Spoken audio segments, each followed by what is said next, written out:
إذا عندك شك بأهل البيت هاي أجمل وأغرب قصة ممكن تسمعها. مثلا واحد يقول لك من يقول أنت تروح للحسين والحسين ينتظرك، ومن يقول زينب تدري، من يقول هم موجودين.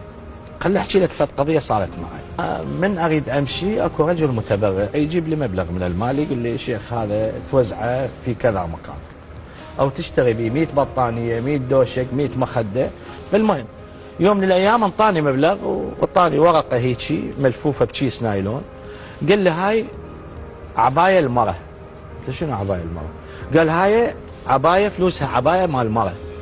قلت له حجي انا اخو ما ظل باوع على عيب النسوان، صعبه علي.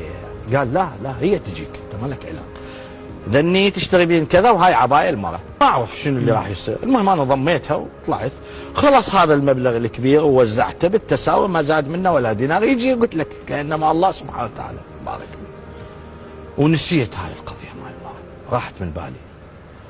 وقامت الدنيا هيك السماء تمطر مطر بسيط تدي المغرب، وتوقفت الناس للصلاه تقريبا، واجت عجوز تمشي على عكازه لابسه هاي العبايه مال الرجال الكبار السن اللي يسمونها البشت او الخاتشيه مال العرب. خاتشيه الثقيله، لا الخفيفه الصيفيه يعني.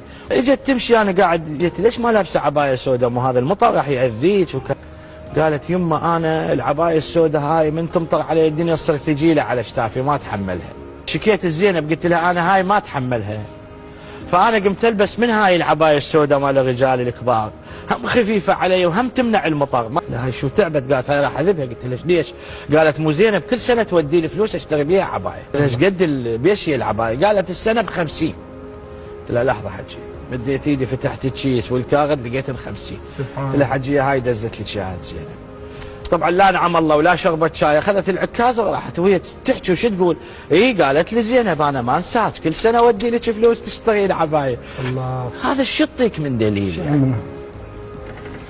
يعني زينب معانا هاي العجوز بالفطره، هذا الرجل ايش عرفه انه راح تجي امراه تطلب يعني اشهد انك وشلون تسمع حدد صوتي وترد السلام. فأكيد هم سفينة النجاة، من ركبها نجا ومن تخلف عنها أكيد خسر. أشوفكم فيديوهات أخرى ومع السلامة.